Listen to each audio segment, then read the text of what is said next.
Ay, Nicaragua, Nicaragüita, recibe como prenda de amor este ramo de siempre vivas y gilinjoches que hoy florecen para vos. Cuando yo beso tu frente pura, beso las perlas de tu sudor, más dulcita que la frutita del pigüilote y el jocotetro. A decade ago, Karen and Stephen Small from South Haven, Michigan, formed a special connection with the people of the Quilali area of Nicaragua. Karen, a recently retired nurse midwife, and Stephen, a Methodist minister in Southwest Michigan, recognized the unfulfilled basic human needs of the 30,000 people in the Quilali area. They formed the organization Mano a Mano para la Salud, Hand in Hand for Health, to encompass their efforts in the Quilali area, and they established Quilali as the sister city of South Haven, with Sister Cities International. They maintain a home in South Haven, but whenever possible, for as long as possible, they take up residence in the home they bought in Quilali and reacquaint themselves with their friends and check on the progress of their projects. Whenever possible, they share their home and their experience with a group of individuals from Michigan, often students from area universities, not only to broaden their experience, but also to inspire them to involve themselves in the needs of the people. In the rugged hills of north-central Nicaragua is a visit to time before machines, with little widespread electricity, no modern water nor sewer systems. Some inhabitants have cell phones, access to the internet, televisions with 3 channels, dirt bikes, overloaded school buses, 4-wheel drive trucks, Coca-Cola, and Snicker bars.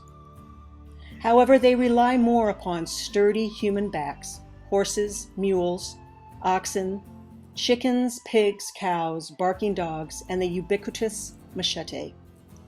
A few may cook over a butane flame, but most cook over the flames from wood burning beneath an earthen stovetop. There are few reliably paved roads and many rutted, eroded, wet dirt roads. Absent are running water, flush toilets, consistent electricity, washers, dryers, dishwashers, and air conditioners. Miles of clotheslines brighten the countryside in every yard, outside, over the concrete hut, or in the congregation of dwellings along the river. The rivers and creeks and the same reliable boulders provide bathwater, clothes washing, and refreshment for the children on sultry afternoons. Most dwellings are of concrete blocks, a few stuccoed, with tin or terracotta covered roofs that slope toward the walls but rarely unite with them, leaving a few inches for the light of dawn to seep in. Homes are open to the sultry summer air and the sounds of children, roosters, trucks, birds, insects, and rainfall. The indoors merges with the outdoors. Like the old American West, the streets come right up to the front of the houses and storefronts, and when trucks go by, they sound like they passed through the living room. Many of the houses have little storefronts that sell a few odds and ends, food, baked goods, tools, and others offer services.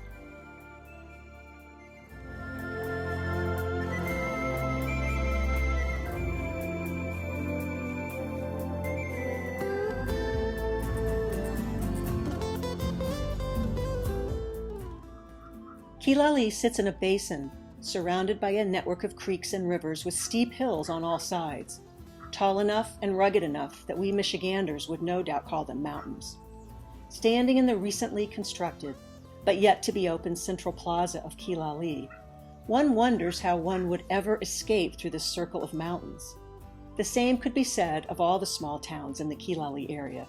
It is a difficult, if not hazardous, journey over massively eroded dirt roads by an old school bus, 4-wheel drive vehicle, or dirt bike from village to village, particularly during the rainy season.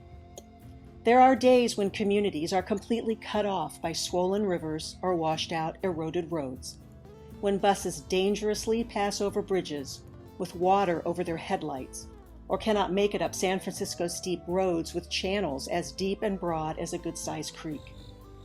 Even if there was the machinery to build and maintain the infrastructure, it would be difficult to get it there, and during the rainy season, their use would be called up daily things are just put on hold if it requires travel. Mano para la Salud is not an attempt to change the way of life in this area of Nicaragua. It is not an effort to bring U.S. standard infrastructure to these remote communities. Their projects are more practical and their scale is suited to the basic needs of the community.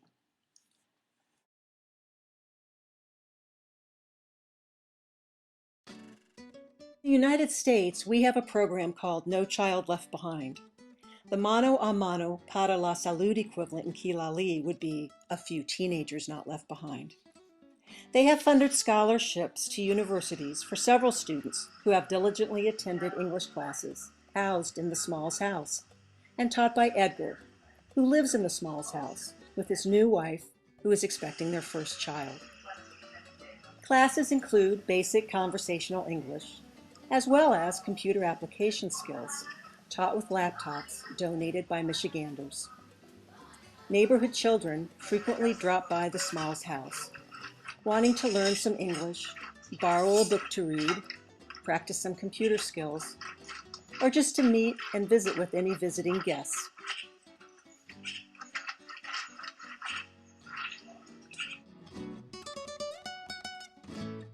Another project is to help and support Casa Materna,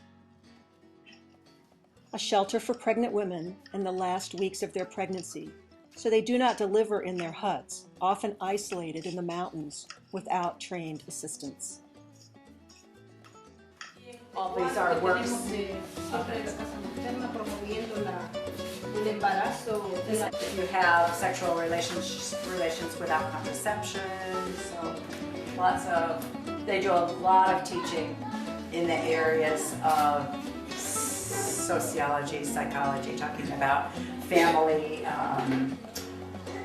violencia, family violence, talking about early sexual activity and the ramifications of that, talking about contraception, really promoting contraception. The hazardous road conditions can never promise timely or secure travel to the hospital. Therefore, the goal is to bring the pregnant women to Casa Materna for the last 2 to 4 weeks of pregnancy, where they will be less than a half mile from the hospital in Kilali for their delivery. Casa Materna recently acquired some tables and chairs to rent for community functions to raise operational funds. This temporary home, Casa Materna, provides shelter, education, and nutrition, and access to the hospital in Kilali. However, meeting even the expense of food from week to week is a struggle. $1 per day would feed an expecting mother. So by donating $30, you could feed a young mother during her stay at Casa Materna. Another project they have helped and continue to oversee is Domitila's Coffee Farm. After becoming a widow, Domitila and her 2 sons tried to continue running the coffee farm, but needed help. Mano a Mano made a microloan to Domitila that enabled her to make needed improvements and purchase a coffee roaster.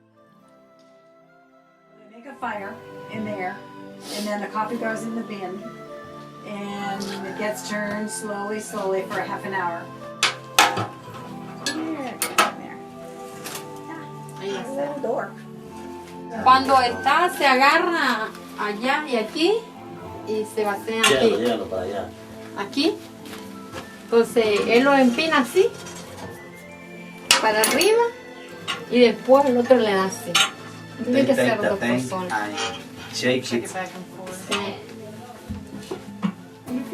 It was the first bloom on the branch, so it's beginning to ripen. But the harvesting of the crop is October and November, so we've all got a while to mature. Go ahead. When the last coffee stay in the plant like this coffee, they put this coffee on a cask to get dried with the sun, because when this coffee gets dried, gets a better flavor.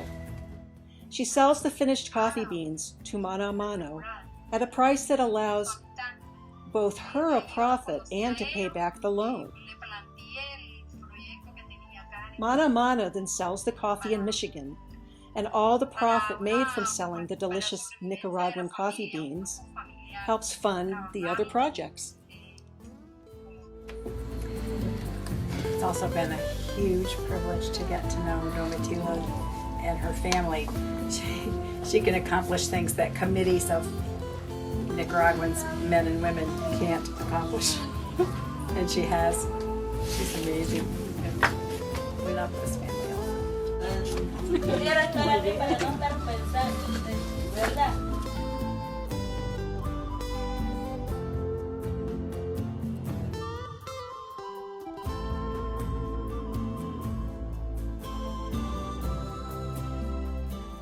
Mano a Mano para la Salud is committed to building latrines in the municipality of Kilali. In the absence of latrines, the inhabitants' excrement contaminates the streams and rivers of the area, the same streams and rivers that the inhabitants drink from, wash themselves, and wash their clothes. In a small town close to Kilali, called San Bartolo, they have funded 60 of the 600 latrines needed. Once again, the poor conditions of the roads and remoteness of this village make it difficult to reach.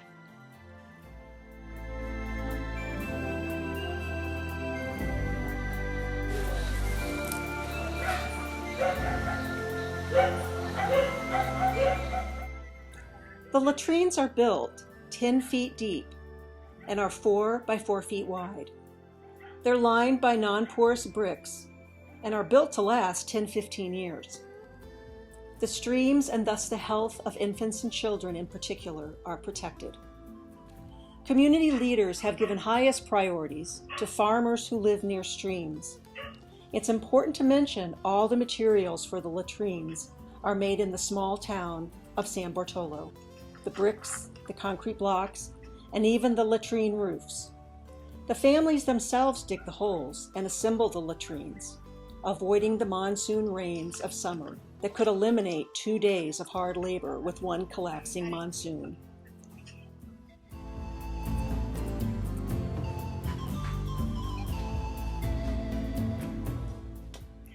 It's impossible to visit Nicaragua and not see how industrious the people are. An example is this man who told us he was repairing his tomato hoe and was using a commonly used machete.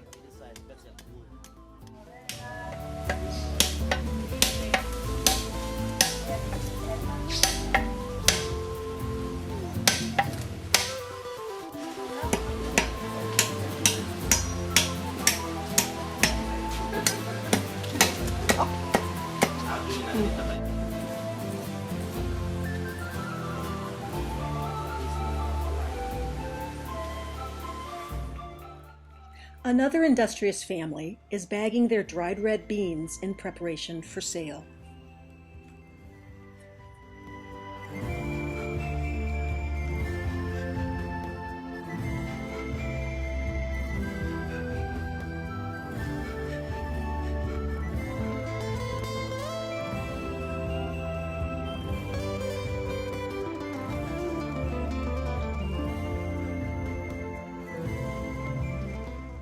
Traveling in northern Nicaragua is always uncertain, particularly during the rainy season. Karen and Stephen and their group were detained at this bridge, which was under 3 feet of water. It isn't long before the public bus drivers decide to brave it and take their passengers across the river, while Karen and their van waited several hours.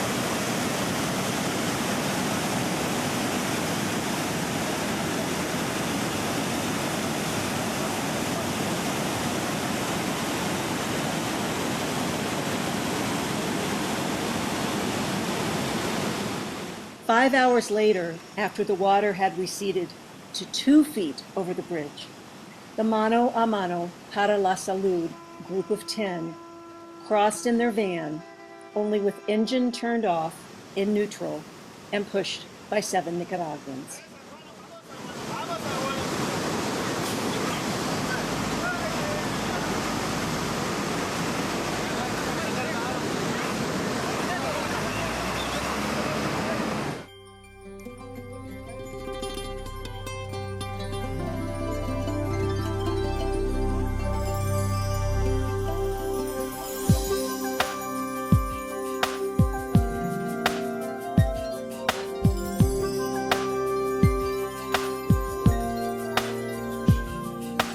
¿Cuántas personas se perderán y nadie protestará?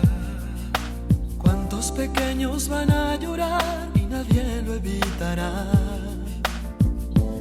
Un poco de amor, no hay más que pedir para vivir. ¿Cuántas miradas se esconderán pretendiendo no saber que al mundo herido hay que ayudar y haz de todos el deber? Con una oración Y un poco de fe ayudaré. voy a dar todo para ti. Voy a dar todo para ti. Ayuda y abrigo, abrazo de amigo, amor para ti. Vamos, hermanos, que el llanto cruel no nos deja hacer la paz. Todos unidos de corazón, que la unión nos salvará.